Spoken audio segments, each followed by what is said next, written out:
आपकी हो गई थी, उसमें आपने लिख लिया था डायमैग्नेटिक मटेरियल्स के लिए स्मॉल एंड नेगेटिव और पैरा के लिए स्मॉल एंड पॉजिटिव, फेरो क्या के लिए लार्ज एंड पॉजिटिव होता है। ठीक, तो इन प्रॉपर्टीज जो आपने लिखा है इनके बेस पे भी हम लोग मटेरियल को क्या कर लेते हैं, डिवाइड कर लेते हैं बेटा। जो हमारे मैग्नेटिक मटेरियल्स आपके होते हैं इनके बेस पे हम लोग उसको क्या कर लेते हैं, डिवाइड कर लेते हैं डिफरेंट पार्ट में कौन कौन से टाइप के आपके होंगे। तो लिखिएगा, अगला हेडिंग बना लो।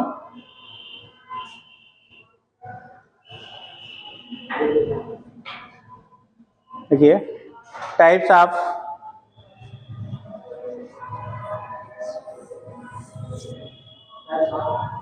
materials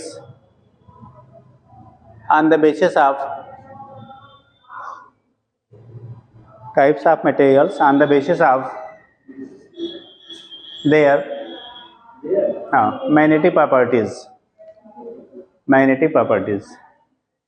देखो बेटा, वैसे अगर हम लोग बात करते हैं तो एक हम लोग कह लेते हैं कितना, डायमैग्नेटिक, पैरामैग्नेटिक और फेरोमैग्नेटिक। ठीक, तो ऐसे चार्ट वाइज बना लेते हैं, उसमें कंपैरेटिव स्टडी हो जाएगी। क्वेश्चन कंपैरेटिव स्टडी पे ही पूछा जाता है मेनली बेटा। ठीक, तो आप 3 पार्ट कर लो, एक में कर लो डाया मैग्नेटिक, दूसरे में कर लीजिएगा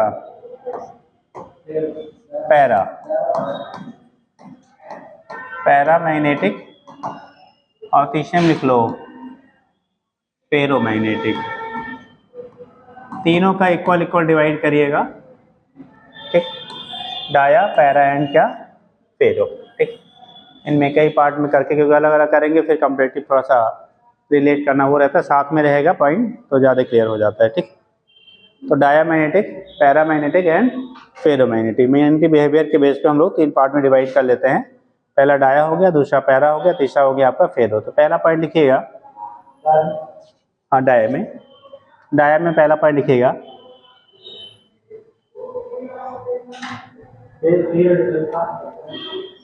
अभी वो पॉइंट अभी इंक्लूड कर लेंगे।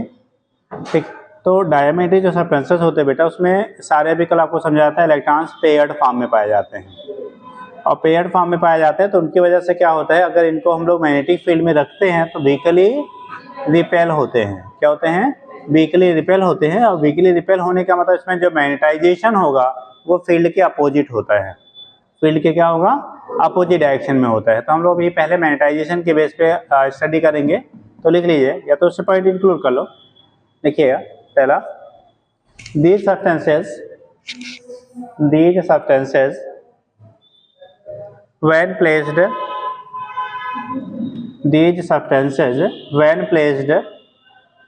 in a magnetic field,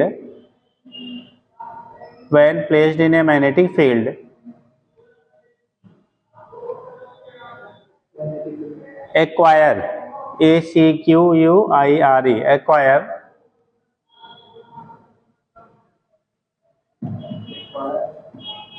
अब उसको फिजिक्स में हम लोग टर्म देते हैं फीबल। फीबल मीन्स होता है स्मॉल।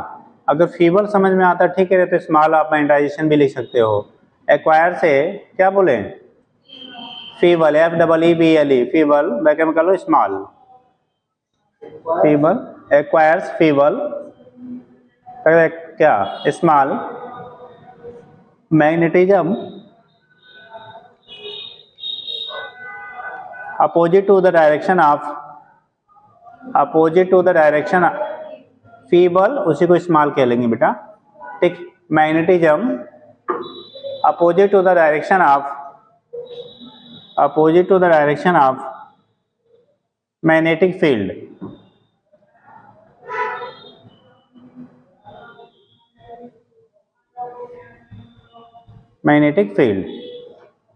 मतलब जो मैग्नेटाइजिंग फील्ड होगा उसके अपोजिट डायरेक्शन में इसमें मैग्नेटिज्म क्या होगा, डेवलप होगा। अगर हम मान लो मैग्नेटाइजिंग फील्ड को हम लोग H से दिखाएं और ये मटेरियल जो है इसमें मैग्नेटिक प्रॉपर्टीज के अपोजिट डायरेक्शन में क्या करेगा, इंड्यूस होगा। तो जो फील्ड है उसे कहाँ पे, अपोजिटली यहाँ पे इंड्यूस हो रहा है। जबकि हम लोग जब ये पैरा में करेंगे बेटा, तो यहाँ पे जो आपका होगा, जिस डायरेक्शन में मैग्नेटिक फील्ड अप्लाई करेंगे उसी डायरेक्शन में यहाँ पे मैग्नेटाइजेशन भी आपका होगा। ठीक, और जब, हाँ, इसमें क्या हो रहा है, अपोजिट में हो रहा है। जब फेरो में हम लोग बात करते हैं तो जो आप अप्लाई करेंगे, ठीक है, क्या करेंगे, फेरो में जब बात करेंगे तो जो अप्लाई करेंगे उसी डायरेक्शन में वहाँ भी होगा, लेकिन एक्सटेंट क्या होता है, बढ़ जाता है। ठीक, तो पहला वाले डाई वाले बना लीजिए ऐसे, मतलब जो फील्ड की डायरेक्शन है उसी डायरेक्शन में हमारा इसमें मैग्नेटिक, उसके अपोजिट डायरेक्शन में मैग्नेटिक मोमेंट डेवलप हो रहा है, यानी कि अपोजिट डायरेक्शन में मैग्नेटाइज हो रहा है। ठीक,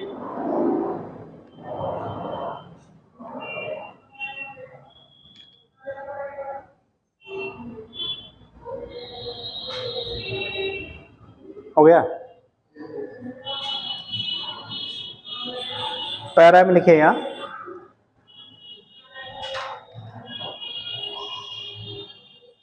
these substances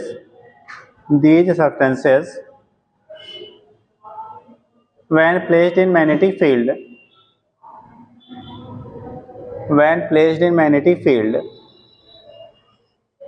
acquire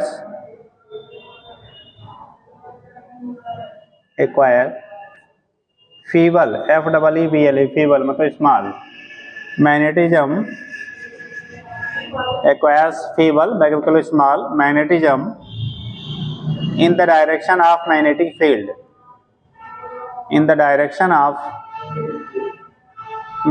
field,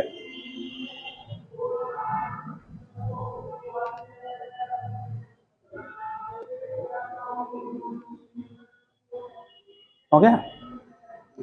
दूसरे में भी बना लीजिए, आपकी बात देखो डायरेक्शन में है, और तीसरे में जब करेंगे बेटा तो जो फील्ड हम लोग अप्लाई करेंगे उसी डायरेक्शन में स्ट्रांग मैग्नेटिज्म डेवलप होगा। ठीक, तो दूसरा बना लीजिए, तीसरा लिखिएगा पॉइंट। हाँ,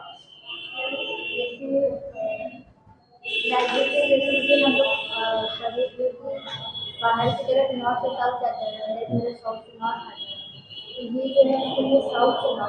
नहीं, यहाँ पे हमने पोलैरिटी कहीं दिखाई ही नहीं है, अभी पोलैरिटी नहीं डिस्कस किया हमने ना। अभी कहा कि अगर एक कोई मटेरियल है उसे रखेंगे बेटा, तो जिस डायरेक्शन में फील्ड होगा उसके अपोजिट डायरेक्शन में उसमें मैग्नेटिक मोमेंट डेवलप हो रहा है। मैग्नेटिक मोमेंट डेवलप होने का मतलब उसमें अपोजिट डायरेक्शन में मैग्नेटिक प्रॉपर्टी स्लाइटली डेवलप होगा। फेवली मतलब स्मॉल, तो स्मॉल मतलब हम लोग अगर फील्ड इधर अप्लाई कर रहे हैं तो यहाँ पे जो इसमें इंटरनल फील्ड डेवलप होगा उसके अपोजिट डायरेक्शन डेवलप होगा। वो तो अभी जब नॉर्थ पोल और साउथ पोल, जब बार मैग्नेट की बात करते थे हम लोग कहते हैं ना बार मैग्नेट है तो बाहर आउटसाइड नॉर्थ टू साउथ और इनसाइड साउथ, ये तो मैग्नेट है ही नहीं है ना, ये मटेरियल है, अभी उसमें मैग्नेट नहीं था वो। हो गया। तीसरा लिखिएगा फेरो में, these substances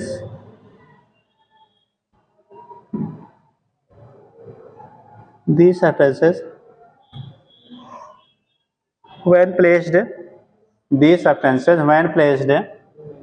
in a magnetic field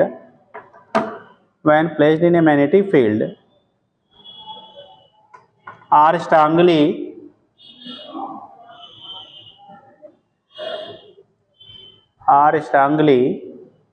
magnetised, वहां पे फीबली था, यहाँ पे क्या है स्ट्रांगली है, अंडरलाइन कर लेना, magnetised in the direction of field,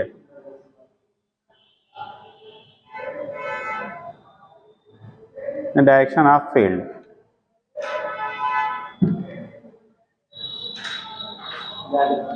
direction of field.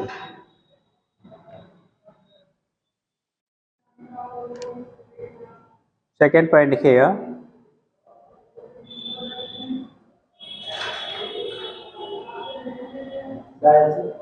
Of a field बेटा, फील्ड की डायरेक्शन में। सेकेंड पॉइंट लिखिए डाय में,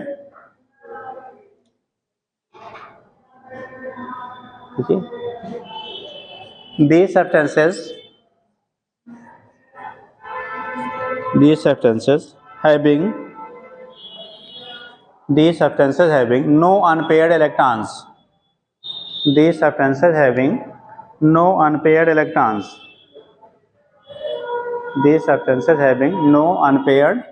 electrons, इनमें कोई अनपेयर्ड इलेक्ट्रॉन आपका नहीं होता। these substances having no unpaired electrons, इनमें कोई अनपेयर्ड इलेक्ट्रॉन्स नहीं है, and they are repelled by, ये मैग्नेट, इसी मैग्नेट के पास ले जाओगे तो क्या करेंगे, वो रिपेल होते हैं, दे आर रिपेल्ड बाई ये magnet, they are repelled by ये मैग्नेट। उसमें लिखना These substances are para में these substances having these substances having 1 or 2 unpaired electrons. These substances having 1 or 2 unpaired electrons. These substances having 1 or 2 unpaired electrons and they are feebly attracted by a magnet. हाँ थोड़ा they are feebly attracted by a magnet. They are feebly attracted by a magnet. वो किसी magnet से feebly क्या होते हैं, attracted होते हैं. They are feebly attracted by a magnet. ठीक, तो किसी मैग्नेट से क्या होंगे, वो feebly अट्रैक्ट होते हैं. ठीक, तीसरा पॉइंट लिखिएगा. और उसमें दूसरा मतलब थर्ड फेरो में सेकंड पॉइंट लिखिएगा. These substances having 3 or more than 3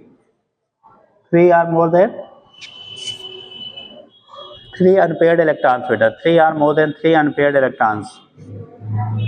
3 or more than 3. These substances having 3 or more than 3 unpaired electrons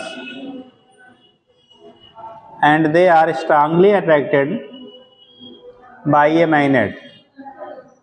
And they are strongly attracted by a magnet.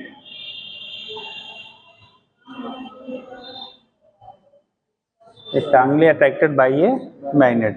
तो ये जो मैग्नेट होता है बेटा, उससे स्ट्रांगली क्या होते हैं, अट्रैक्ट होते हैं.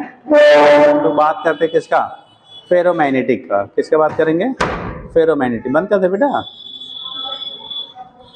तो बड़ा रुका हवा चल रहा है यार, थोड़ी स्किन ड्राई हो जाती है. ठीक, तो ये क्या करेंगे, आपका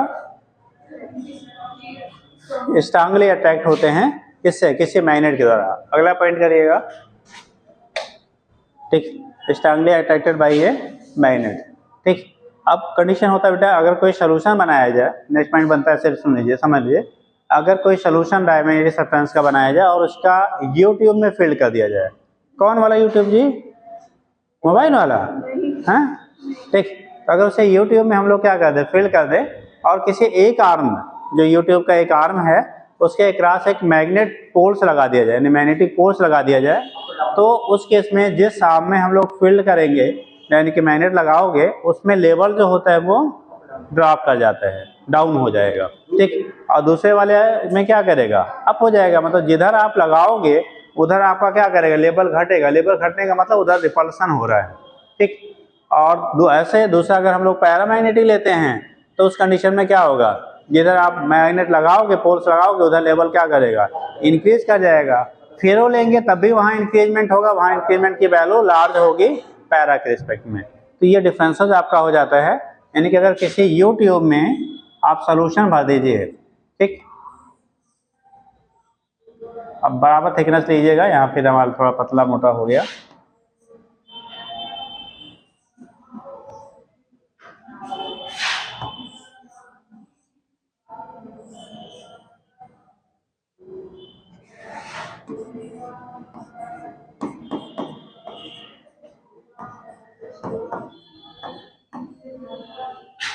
एक लिंब के क्रॉस जो है आपने मैग्नेट यहाँ पे लगा दिया बेटा, एक स्ट्रांग आपका मैग्नेट अप्लाई कर दिया.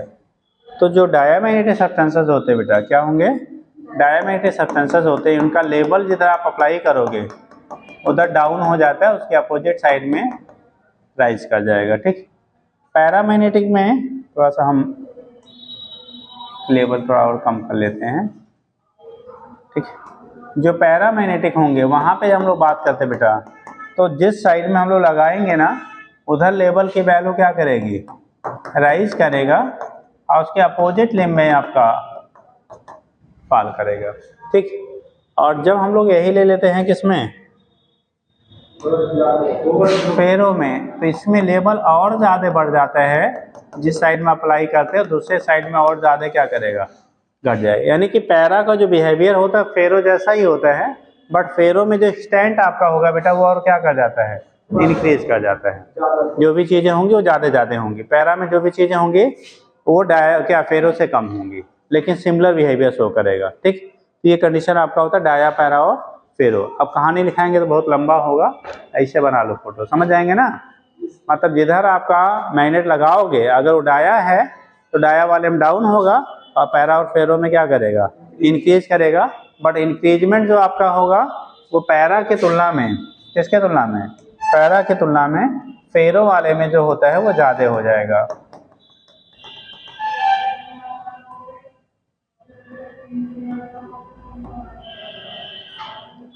ठीक,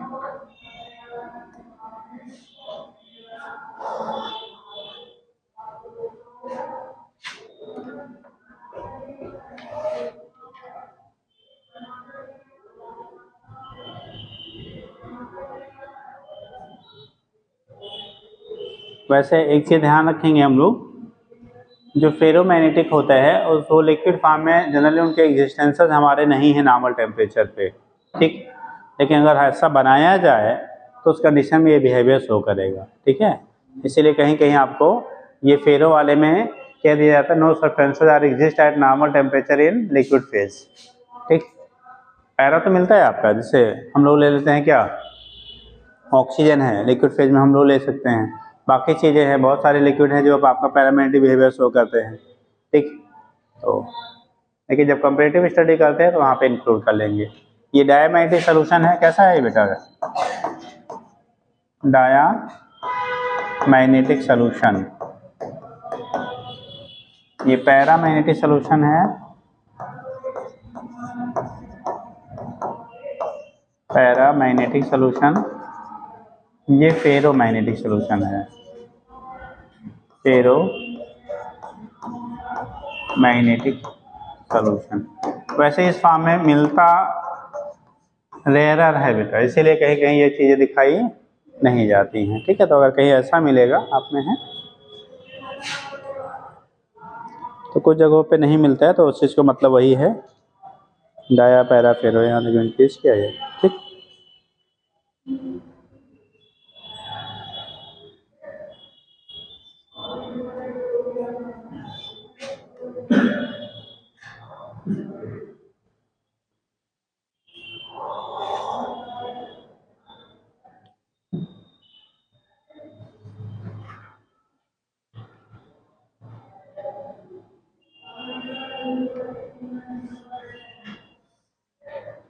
अब देखो होता क्या बेटा, अगर किसी डायमैग्नेटिक मटेरियल के राड को, क्या डायमैग्नेटिक मटेरियल है, अगर उसके राड को हम लोग सस्पेंड करें फ्रीली किसी मैग्नेटिक फोर्स के बीच में, मैग्नेटिक फोर्स के बीच में डायमैग्नेटिक मटेरियल के राड को सस्पेंड किया जाए, क्या कहना है, डायमैग्नेटिक मटेरियल के राड को अगर सस्पेंड किया जाए किसी डायमैग्नेटिक फोर्स के बीच में, तो वो क्या करेगा, परपेंडिकुलर हो जाता है, यानी मैग्नेटिक फील्ड के परपेंडिकुलर डायरेक्शन में एलिग्न हो जाता है।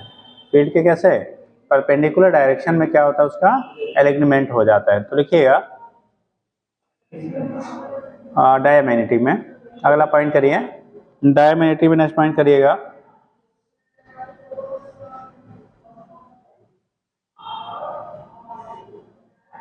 देखिए, if a rod of diametric material, if a rod of diametric material, if a rod of diametric material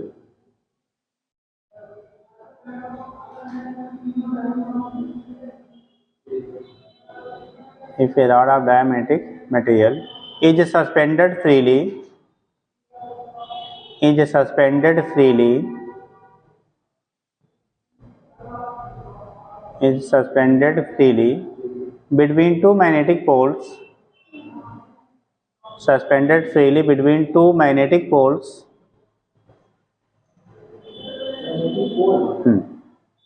two magnetic poles, देखिए, its axis becomes, its magnetic poles, अगर देखो its axis becomes, its axis becomes perpendicular to the magnetic field, perpendicular to the magnetic field, that axis becomes perpendicular to the magnetic field. ठीक, मतलब अगर कोई भी हम लोग लेते बेटा मैग्नेटिक क्या मटेरियल है, अगर डायमैग्नेटिक मटेरियल है उसे हम लोग मैग्नेटिक फील्ड में रखा जाए, ठीक, तो उसको जब फ्री कर दिया जाए, फ्रीली सस्पेंड करेंगे तो उसके जो आपका क्या होगा डायरेक्शन होगा वो फील्ड के परपेंडिकुलर हो जाता है। कैसा हो जाएगा? परपेंडिकुलर हो जाएगा। ठीक, लाइक दिस। मान लो ये दो पोल्स आपके हैं, मैग्नेटिक पोल्स हैं, अगर फील्ड हमारा इस तरह से lines of forces pass out हो रहे हैं, इसमें हम लोग एक फेरो पहले हम लिख लें, ये डाया वाला है बेटा, ये बीच में हमारा पैरा रहेगा और ये आपका फेरो हो जाएगा। तो कंडीशन है अगर हम लोग नॉर्थ साउथ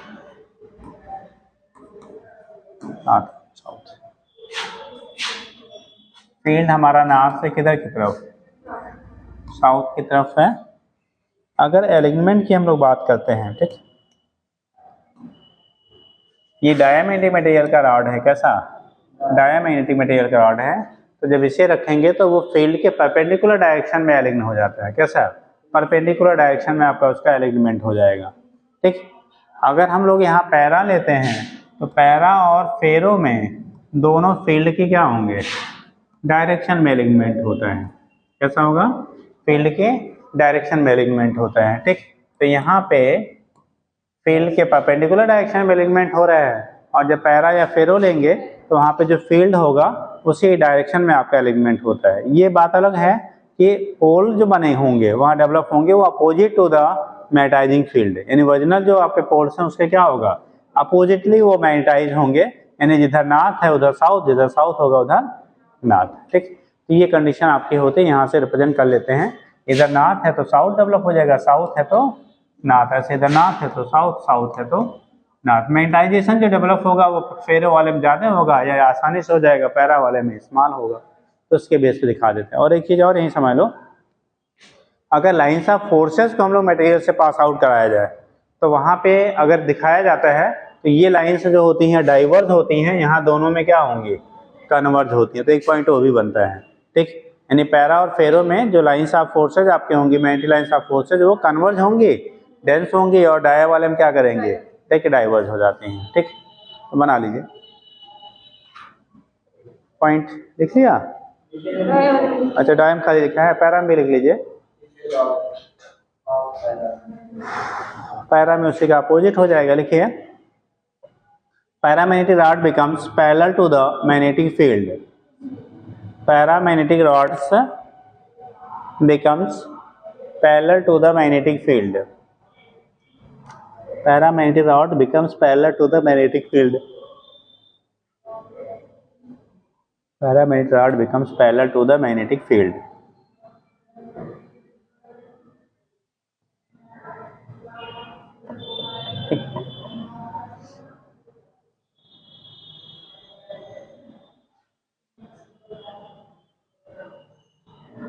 ठीक, बना लीजिए। और फेरो में भी क्या हो जाएगा parallel to the magnetic field हो जाएगा, पैरा और फेरो में दोनों सिमिलर रहेगा।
हो गया बेटा।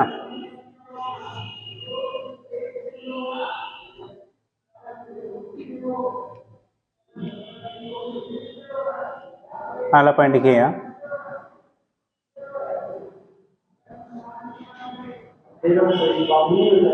हाँ, फेरो भी सेम रहेगा बेटा। फेरोमैग्नेटिक रॉड आर क्या, also parallel to magnetic field, बना लिया ना। तो अगला पॉइंट लिखिएगा डाया में, ठीक है। इनकी जो परमेबिलिटी होती कल बताया गया था डायमैग्नेटिक का लेस देन 1 या मोर देन 1, डाया का लेस देन 1 लिखिएगा। मैग्नेटिक परमेबिलिटी इज, डाया में लिखिए magnetic permeability is less than 1, magnetic permeability is less than 1, magnetic permeability is less than 1।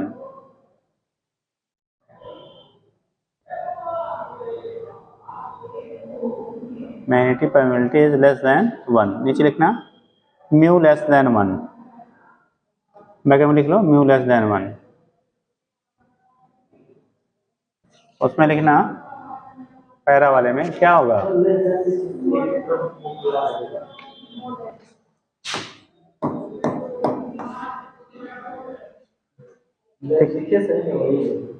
Less than 1। दूसरा लिखिएगा पैरा में magnetic permeability is slightly greater than 1, magnetic permeability is slightly greater than 1, slightly greater than 1, magnetic permeability is slightly greater than 1, magnetic permeability is slightly greater than 1, ठीक। और उसमें क्या होगा बेटा, magnetic permeability is much greater than 1, इसमें लिखिएगा mu, यहाँ होगा म्यू मच ग्रेटर देन क्या 1, magnetic permeability is slightly less than 1, magnetic permeability is क्या ग्रेटर स्लाइटली ग्रेटर देन 1, और यहाँ पे much greater than 1, much greater than 1, ठीक। आगे लिखिएगा, आपको ससेप्टिबिलिटी का समझाया था बेटा, क्या होता है डायमैग्नेटिक के लिए मैग्नेटिक ससेप्टिबिलिटी साई की वैल्यू क्या होती है, हाँ तो फार्मूला था psi equal to I by H जी। डाया के लिए क्या उसकी वैल्यू होती है, और साइन, हाँ small and negative, last point का यही बताया गया था। तो नीचे लिख लीजिएगा मैग्नेटिक ससेप्टिबिलिटी इज, डाया में लिखिएगा magnetic susceptibility is small and negative, magnetic susceptibility is small and negative, small and negative and is independent of temperature and is independent of temperature and is independent of temperature and is independent of temperature, हो गया, small and negative and is independent of temperature. उसमें लिखना magnetic susceptibility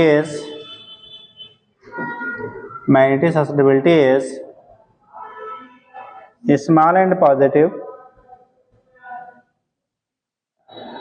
small and positive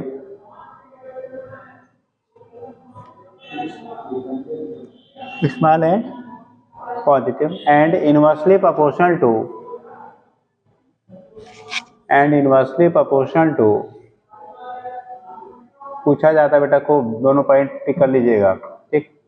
inversely proportional to absolute temperature, inversely proportional to absolute temperature which is called Curie law, यानी यहाँ पे temperature पे independent होता है, साई इंडिपेंडेंट टू टेम्परेचर, यहाँ पे psi inversely proportional to T, और इसी को टर्म देते हैं हम लोग क्यूरी लॉ। टी यहाँ पे केल्विन में लेंगे बेटा, टी किस में लेंगे आप, केल्विन में लेंगे, यानी एब्सोल्यूट टेम्परेचर होता है, ठीक। तो T inversely psi inversely proportional to T हो जाता है, ठीक। तीसरा,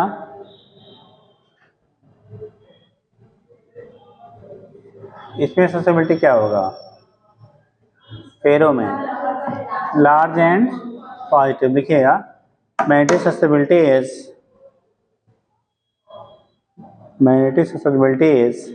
large and positive,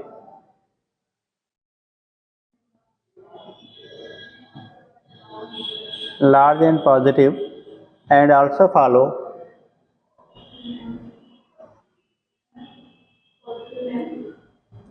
large and positive and also follow Curie law.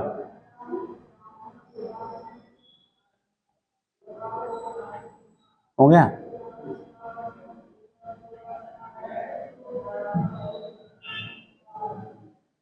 किसी को पता है बेटा व्हाट इज क्यूरी टेम्परेचर? नहीं, क्यूरी टेम्परेचर क्या होता है यहाँ फेरोमैग्नेटिक मटेरियल के लिए? क्यूरी टेम्परेचर,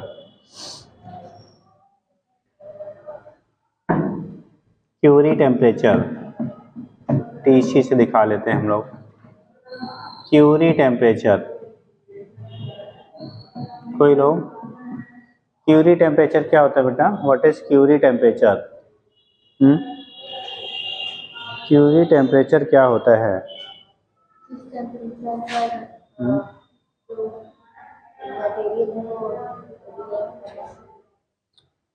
मटेरियल रिएक्ट कर जाए,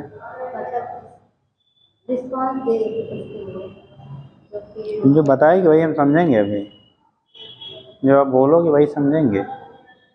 और कोई? ये पता नहीं किसका रिस्पांस करा रही है। अरे जो मतलब मटेरियल है तो क्यूरी टेम्परेचर वो टेम्परेचर होता है। तो हम अपनी तरफ से, हाँ अपनी तरफ से बोल लो, पड़ोसी तरफ से भी बोल लो, कोई दिक्कत नहीं है। हाँ बताओ। उस टेम्परेचर पर जो मटेरियल है वो जैसे अगर डायमैग्नेटिक है तो उस टेम्परेचर को वो अपना डायमैग्नेटिक वाला प्रॉपर्टी की तरह जुगाड़ लगा रही खाली। देखो होता क्या है, बोला था Curie temperature is that temperature at which ferromagnetic material becomes paramagnetic. वो टेम्परेचर जिस पे कोई फेरोमैग्नेटिक मटेरियल जो आपका होता है वो कैसे जैसा बिहेव करने लगता है, पैरामैग्नेटिक जैसे बिहेव करने लगता है, उसे कहते हैं क्यूरी टेम्परेचर, ठीक। क्या? That temperature at which ferromagnetic material becomes para, यानी कि हीट करने पे मैग्नेटिक प्रॉपर्टी घटती है। याद रखेंगे, जब भी हम लोग हीट करेंगे ना, टेम्परेचर बढ़ाओगे तो जो मैग्नेटिक प्रॉपर्टी आपकी होती है मटेरियल की वो डिक्रीज करती है। मैग्नेटिक प्रॉपर्टी क्या करेगी आपकी? डिक्रीज करेगी। और जब मैग्नेटिक प्रॉपर्टी की वैल्यू बेटा डिक्रीज करेगी तो जिस टेम्परेचर पे फेरोमैग्नेटिक मटेरियल क्या कर जाए, पैरा में कन्वर्ट हो जाए, मतलब उसका बिहेवियर पैरा जैसे हो जाए, उसी टेम्परेचर को हम लोग क्या कहेंगे? क्यूरी टेम्परेचर कहेंगे। क्या रहेगा? That temperature at which ferromagnetic material becomes paramagnetic is called Curie temperature. वहीं कहीं लिख लो नीचे, ठीक। हाँ, उसकी मैग्नेटिक प्रॉपर्टी घटेगी, उसकी भी घटेगी क्योंकि पॉजिटिव है साई की वैल्यू, ठीक। लेकिन क्या होगी उसके लिए, ये जो टेम्परेचर डिफाइन किया गया है हमारा क्या, फेरो को पैरा में कन्वर्ट करने के लिए। वो डाया में जब कन्वर्ट होगा तो उसे नहीं कहेंगे हम लोग, ठीक।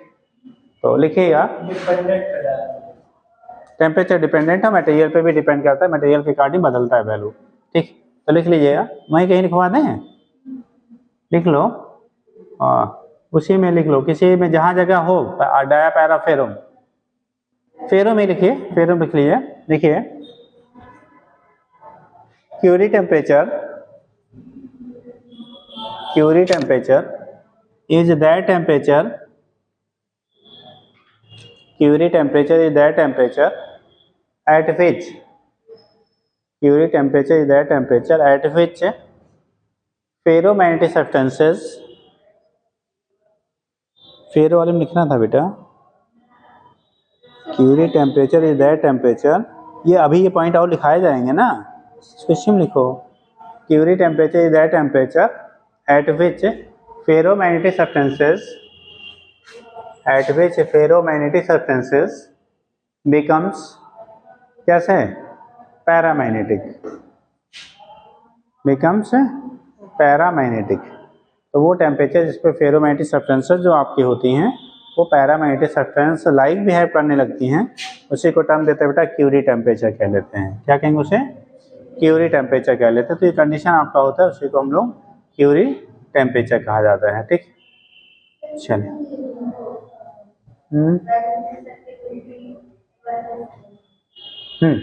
टेम्परेचर बढ़ा रहे हैं तो क्या करेगा? सस्टेनेबिलिटी घटेगी, तभी तो मैग्नेटिक प्रॉपर्टी घटेगी बेटा।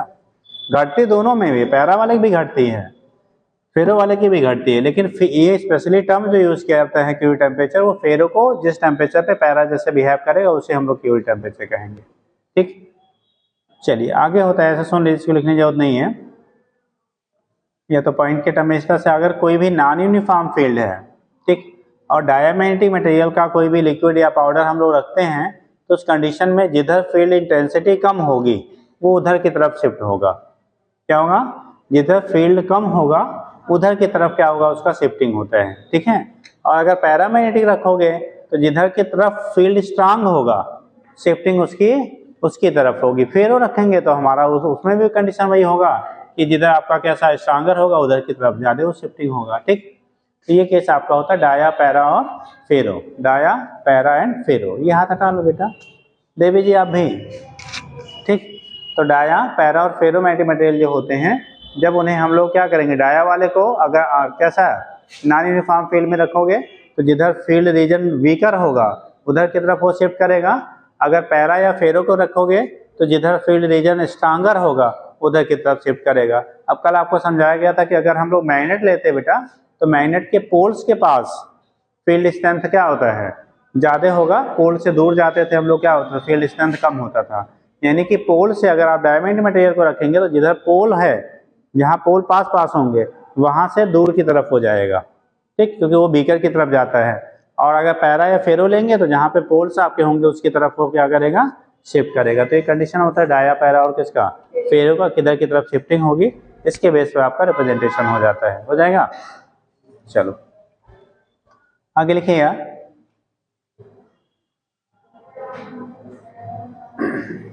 बोले अगला पॉइंट कर लो। In diamagnetic substances,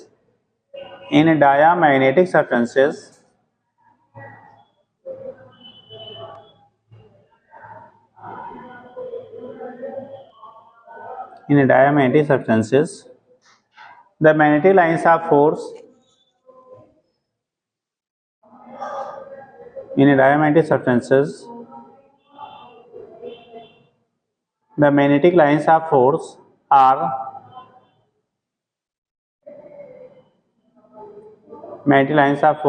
further than in air,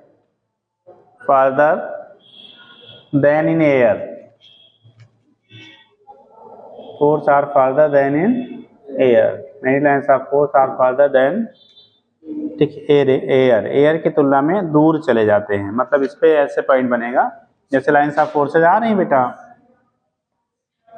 अब सपोज दैट हमने यहाँ पे एक डायामैग्नेटिक सब्सटेंस रख दिया, ठीक, तो ये लाइंस ऑफ फोर्सेस डाइवर्ज हो जाती हैं। क्या हो जाएंगी? डाइवर्ज होके इस तरह से आपकी निकलती हैं। ठीक, तो जो कन्वर्ज होने के बजाय क्या हो रही है, वो डाइवर्ज हो जाती हैं।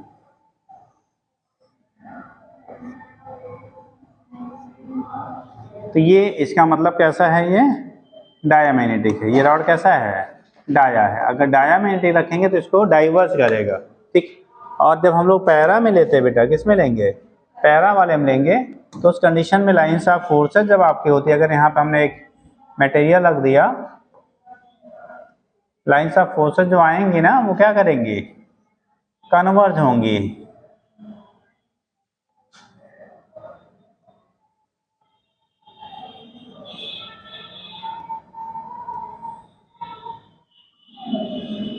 बट देखना कट नहीं करना चाहिए।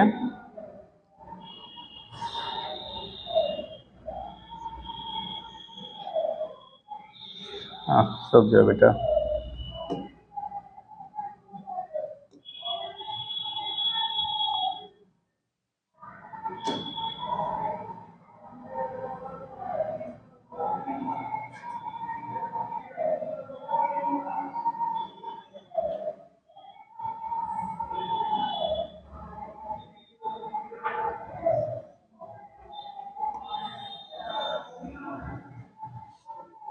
थोड़ा और कम ही करना चाहिए था, इसमें ज़्यादा हो क्योंकि अभी हमें फेरूम करना होगा और डेंस करना होगा। रुक जाओ बेटा, इसको रुक जाओ 1 मिनट। इतना कर देंगे तो हम फेरूम कैसे बनाएंगे यार। इसमें थोड़ा सा कन्वर्जन दिखाओ, क्योंकि फेरो वाले में क्या करना पड़ेगा, इससे ज़्यादा करना पड़ेगा।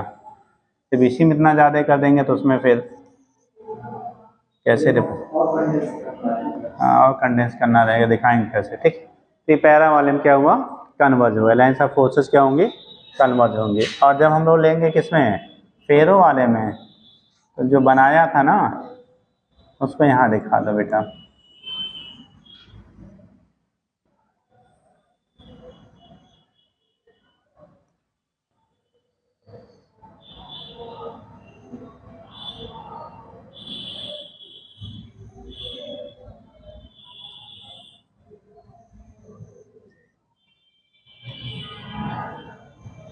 बाउमन कैप्सूल बायोम बनाया था, सुना है? कहाँ पाया जाता बाउमन कैप्सूल? हाँ अच्छा, किडनी पाया जाता है। हाँ तो ऐसे कुछ स्ट्रक्चर बनता है ना वो। ठीक, तो ऐसा कुछ। ठीक, तो ये क्या हो गया,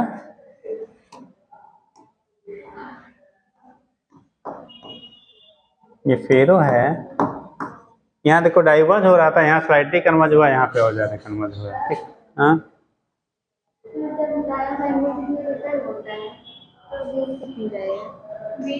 सेंट्रल लाइन जो आपकी होती है बेटा, वहाँ पे नेट इफेक्ट 0 हो जाता है, इसलिए वो अफेक्टेड नहीं रहता है।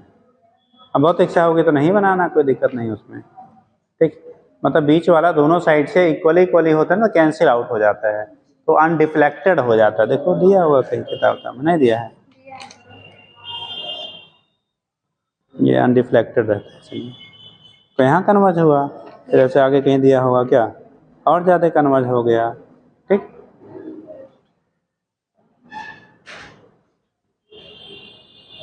जो बीच वाला होता है सभी में स्ट्रेट चला जाता है बेटा, वो कहीं भी आपका, ठीक है, वो डाया हो चाहे पैरा हो चाहे क्या हो, फेरो हो। ठीक,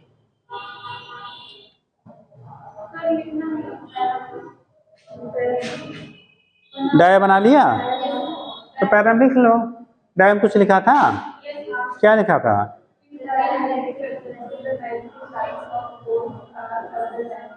अच्छा आगे लिखे हैं, in paramagnetic substances magnetic lines of force are closer than in air. In paramagnetic substances, lines of force are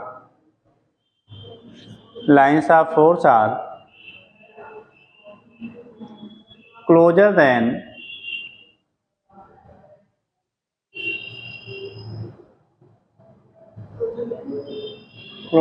in air. Air की तुलना में क्या होगा बेटा, क्लोजर होगा। ठीक, और फेरो भी वाला भी लिख लीजिए तभी करिए। In ferromagnetic substances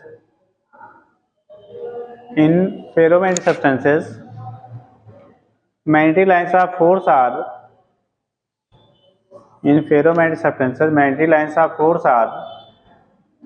much closer than in air,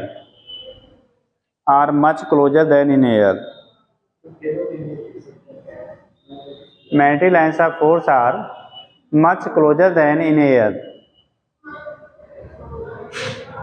much closer than in air.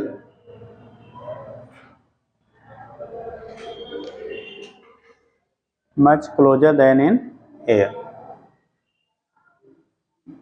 हो जाएगा बनाइए।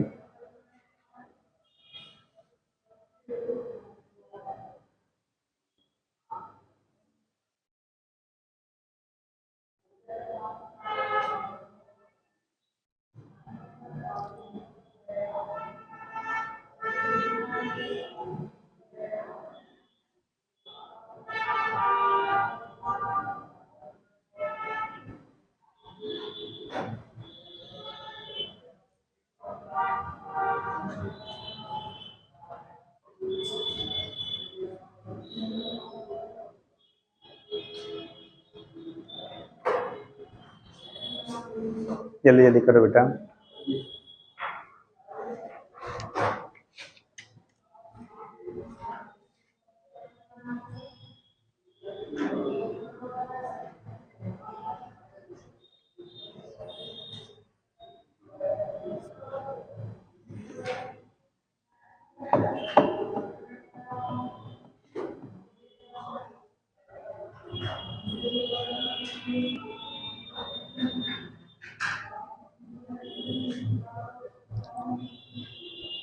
बोले देखना, the resultant magnetic moment of dia में अगला पॉइंट करिएगा, बन गया ना।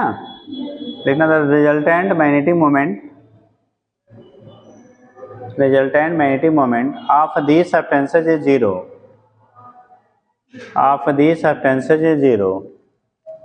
Resultant magnetic moment of these substances is zero.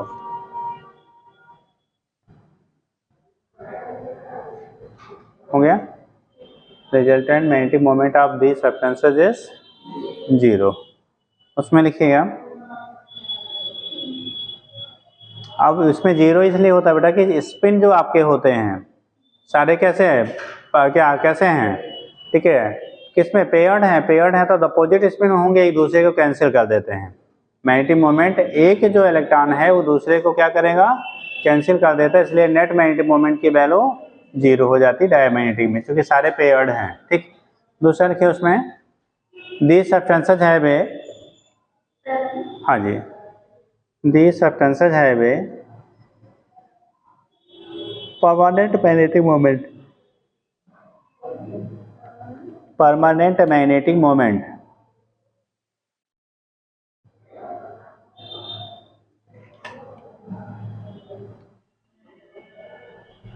और फेरो में क्या होगा बेटा, इसमें भी परमानेंट मैग्नेटिक मोमेंट क्या होता है, पाया जाता है। लिखिएगा, these substances also have a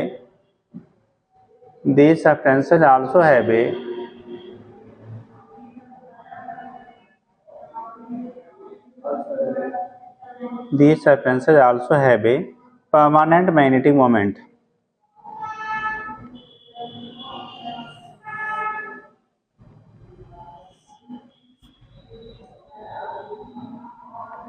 These substances also have a permanent magnetic moment। तो इनमें भी हमारा क्या होता है, देखिए डाया की तरह क्या होगा, परमानेंट मैग्नेटिक मोमेंट पाया जाता है किसमें, फेरो वाले में भी। ठीक, तो डाया और फेरो, पैरा और फेरो दोनों में ही परमानेंट मैग्नेटिक मोमेंट आपकी क्या होती है, पाई जाती है। तो याद रखिएगा, इसके बेस में हम लोग दिखा लेते बेटा क्या होगा। अब मैग्नेटिक मटेरियल जो हो गया, अब उसी में एग्जाम्पल लिख लो बेटा।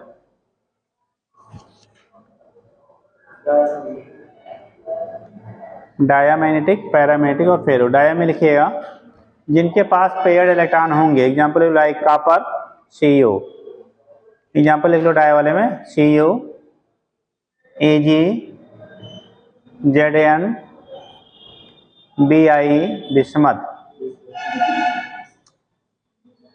डायमंड लिख लो, अंडरलाइन कर लो, डायमंड।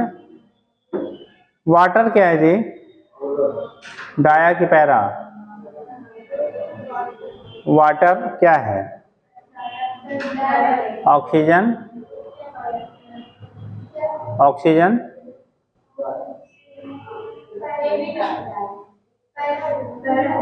क्यों,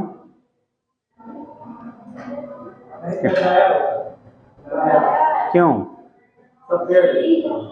ऑक्सीजन में,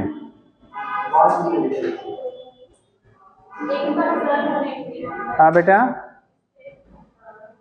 नहीं आपको बोला गया वाटर जो है और ऑक्सीजन ये दोनों डाया हैं, दोनों पैरा हैं, या कोई डाया कोई पैरा, दोनों डाया लग रहे हैं। और लोग डाया लग रहा है, आपको भी लग रहा है, वाटर डाया है ये जानते हैं, और ऑक्सीजन देखना पड़े, कहाँ देखे छत में? हाँ क्या होगा बेटा?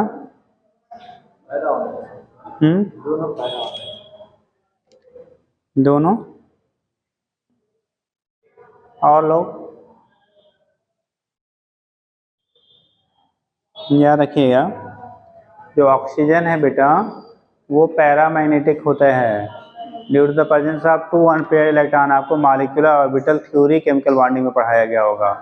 MOT सिग्मा, ना sigma 1s2 sigma star 1s2 sigma 2s2 sigma क्या स्टार 2s2, याद आ रहा है? कुछ गायब है सब? याद है? तब कहाँ डाया पैरा कर रहे हो? तो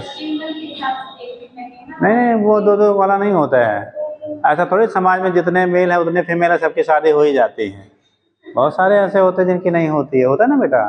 तो ऐसा नहीं कि अगर इक्वल है तो ऐसा है, ठीक। तो उस कंडीशन में ऐसे यहाँ भी होता है कि 2 से, जैसे पहले हम लोग भी लोअर क्लास में यही पढ़ाया था सर, अगर 2 से डिविजिबल है नंबर ऑफ इलेक्ट्रॉन तो वो डाया हो जाएगा, नहीं पेयर्ड हो जाएंगे।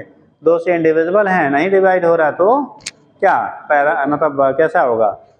ठीक, अनपेयर्ड होगा। लेकिन 2 से डिविजिबल है ये ऐसा कंपल्सरी नहीं है कि है जी 2 से डिवाइड कर तो हो जाएगा। अरे भाई वो कैसे एग्जिस्टेंस हो रहा है, इसीलिए तो मॉलिक्यूलर ऑर्बिटल थ्योरी आपको पढ़ाई जाती है, मोटी पढ़ा था ना। तो उस कंडीशन में वहाँ पे आप देखो अनपेयर्ड इलेक्ट्रॉन फिल किए जाते हैं, 2 अनपेयर्ड इलेक्ट्रॉन बचे रहते हैं O2 में, ठीक। तो अनपेयर्ड इलेक्ट्रॉन है इसलिए वो पैरामैग्नेटिक होता है। जबकि वाटर में जो दोनों अनपेयर्ड थे वही 2 हाइड्रोजन आ जाता तो 2 जुड़ जाता है, तो वो दोनों जो अनपेयर्ड थे वो दोनों की पेयरिंग हो जाती है, तो वो डाया में बदल जाता है, ठीक। तो वाटर डाया हो जाता है और ऑक्सीजन क्या होता है बेटा? पैरामैग्नेटिक हो जाता है। तो लिख लीजिए, क्या लिखा बेटा? डायमंड लिख लिया है। NaCl कैसा होता है जी? NaCl, हाँ NaCl कैसा है?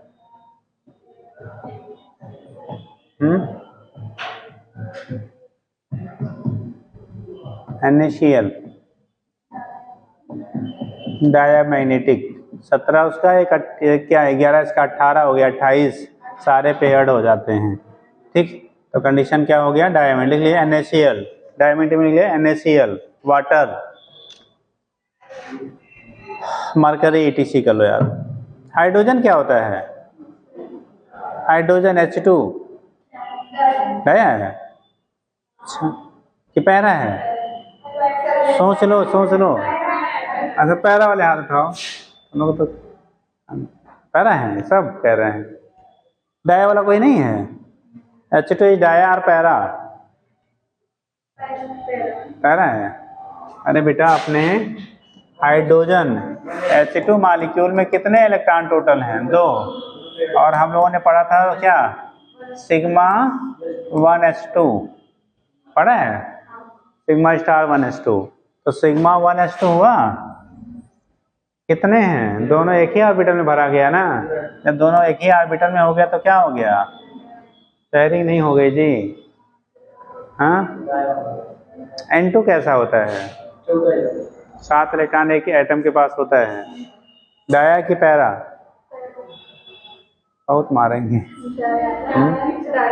सबसे बेस्ट आपका जो फीलिंग आपको इसी के बेस पे तो पूरी MOT और उसका क्या बॉन्ड ऑर्डर हम लोग निकालते हैं जी, ठीक है? पढ़ डालो, इससे इम्पोर्टेंट है जी। हाँ क्यों?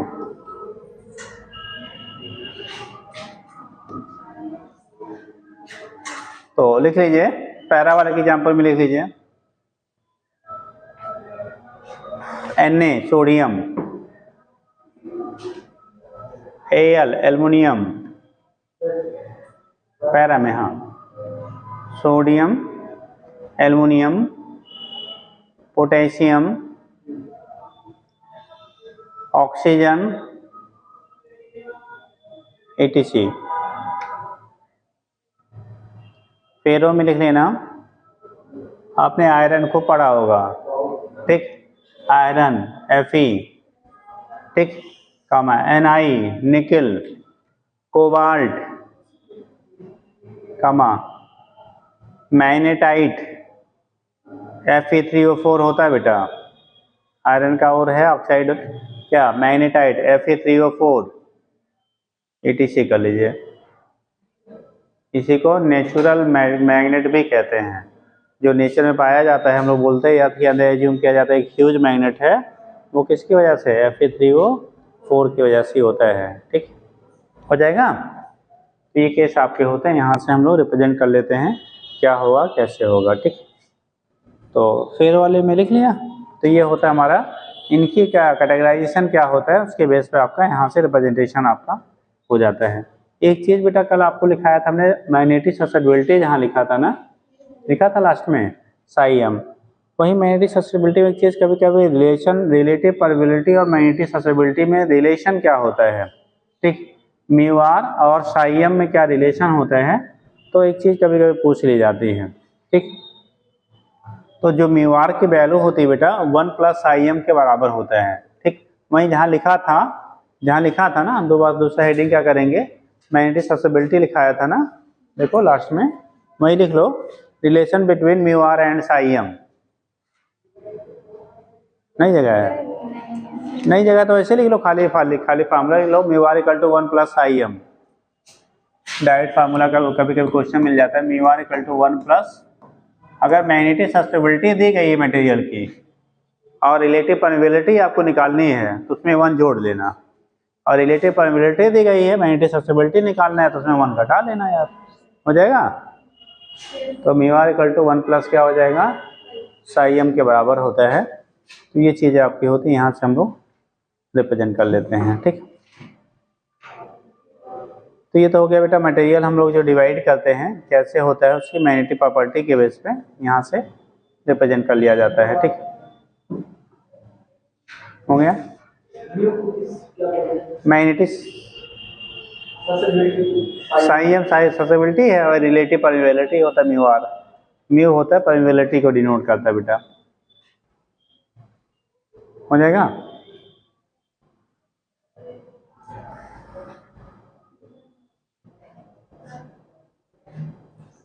चलिए नेक्स्ट लिखिएगा,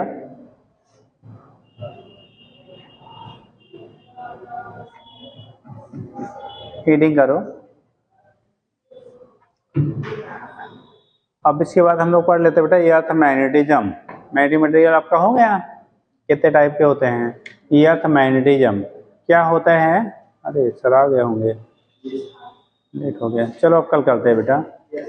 आप ये अर्थ मैग्नेटिज्म पढ़ के आइएगा, सभी बुकों में, कोई भी बुक आपके पास फिजिक्स की अगर है, कॉम्पिटिटिव नॉन कॉम्पिटिटिव सभी में रहेगा। ठीक।